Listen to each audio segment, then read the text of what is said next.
سلام، روزتون بخیر. یه سری کلیپ هستن تو اکسپلور پخش شدن، بریم ببینیمشون بعد در موردشون صحبت میکنیم. عزیزم سریع یه پسر توی انتخاب پارتنر فیس و استایل عملی اون دختر نیست، حیای اون دختر گذاشته. حالا تو برام حالا ما نفهمیدیم داری تایپ پسرای ایرانی رو میگه خودتون، چون من در وهله اول یه دوخی خوشگل ابرو قشنگ لب قله‌ای میبینم. بالفرض اینا که گفتی درست. خب تو چرا انقدر عمل انجام دادی؟ مگه دوست داری بازیچه دست مردای هوسران شیطون؟ بعد هم یه سوالیه، دقیقاً برای چه دختری مهمه که تایپ پسر ایرانی چیه؟ کی سوال کرده؟ دوخی‌ها براشون مهمه؟ دیگه به حدی از عرفان رسیدین که میشین دور هم سوال می‌کنین خودتون جواب میدین. ولی از من بپرسید تایپ همه پسرای ایرانی خودت. یه تنه میدونی دیگه من ویلا اجاره میام پوستم حساسه. آمارتو در آوردم تو تورای کبیر تو چادر روی زیلو. برو دنبال بازی دهن ما رو بالا کن. خدا نگهدار. حاجیتون پی آشغالا نیستا. پسرای این شکلی شدن که تو این دختر فقط دنبال پول ما. آخه داداش تو هزار جور دوز کلک میشینی نره بابا از خونه بیرون کنی. 5000 تا دروغ میگی دختره رو بیاری خونه. خب دنبال بدنش که هستی. تک تک حرفاتو مسیجات و استوریات و تیکه هات و کاری که می‌کنی که بازی روانیه. دنبال روانش هم که هستی. می‌خوای تمام شماهای کودکیت هم بشناسه و باهات رو بیا. شکمو که هستی و شکم بودن حق خودت میدونی. توقع داری برات آشپزی هم بکنه، آشپزیش هم خوب باشه. به اندازه دور شکمش ساق باشه، اندازه سوتیانش قد موهاش حساسی. بعد بهت بگی دنبال پسر قد بلندم چه می‌کشی؟ بس حقوق برابر ماش بکنی، هی اصرار که به تو هم ظلم شده. بعد دخترم میگه خب باشه حالا بگو ببینم به تو کجا ظلم شده. هی فکر می‌کنی. بعدم میگه آها سربازی می‌ریم. 夜莺一阳之味道，志气东来。 امیدوارم کلیپ ها رو دیده باشید. موضوع اصلی اینه که ما انگار با هم دشمن خونی شدیم، دخترها، پسرها، خانوما، آقایون. یه سری تو دبی وایسادن دارن به پسرهای ایرانی رو میکوبن، یه سری هم تو ایران وایسادن دارن دخترهای ایرانی که تو دبی حالا هر کاری میکنن میکوبن. یعنی دارن با آبروی ایران، با هر دو سری، هر دو طرف دارن با آبروی ایران بازی میکنن. چطور؟ واسه ویو گرفتن. دختر تو دبی وایساده، آره پسرای ایرانی آویزونن، آره پول ندارن، آره فلانن، شیخای عربی خوبن، الان برن جیم بلن. حالا بچهای ایرانی هم این ور کسایی که تو ایرانن دارن اون داره میکوبن. فلانی سیمین نمیدونم فلان چارمین فلان بساره میکوبن هم دیگه رو میکشن. بابا همه واسه یه آب و خاکیم. نمیدونم دخترای دبی کثیفن، دخترای دبی کیان از این آب و خاک رفتن دیگه.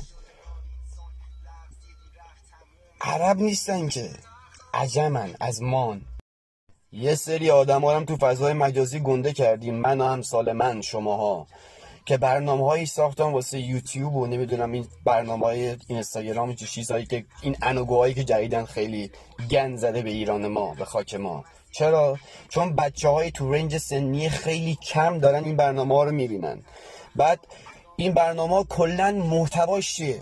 پسر پرایدار کنسله، دختری که نمیدونم لاغر کنسله، دختری که نمیدونم باسنش کوچیک کنسله، دختری که سینهش فلان قد نباشه کنسله، پسری که نمیدونم بدنسازی نره کنسل انه. تو اگه که خوشت بیاد طرف شبیه تاپاله شبیه گو هم باشه میری سمتش، بستگی داره.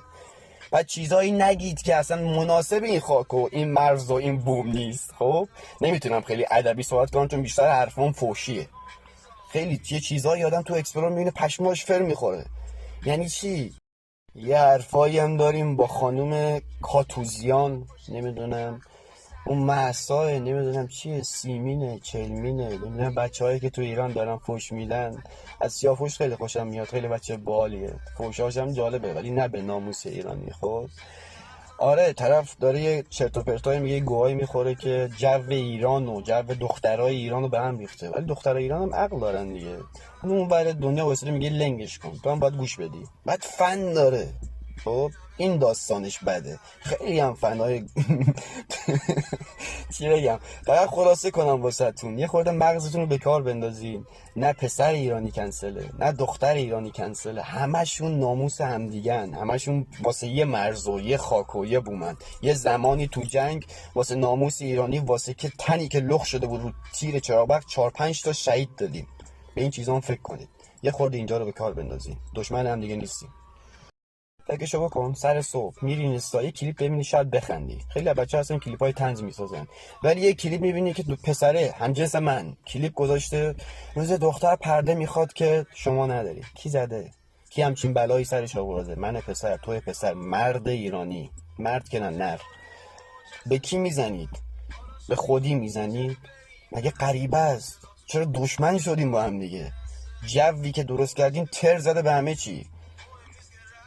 متحلای کار میکنن، مجردای کار میکنن. اصلا چی شد که اینطوری شد؟ اینا هم دولتی ها کردن، اینا هم نمیدونم از اون بر اومدن کردن، اینا هم تحریم کرد. ما داریم به خودمون همچین ظلمی میکنیم، به نسل آینده هم داریم این چیزها رو تعمیم میکنیم، یه چیزایی داریم یاد میدیم بهشون. آره پسرها رو کنسل کنی، دخترها رو کنسل کنی، سر دختر همچین بلایی دارن یاد میگیرن. یه خورده از اینجا کار بکشید، یه خورده شعور داشته باشیم. من، تو، همه.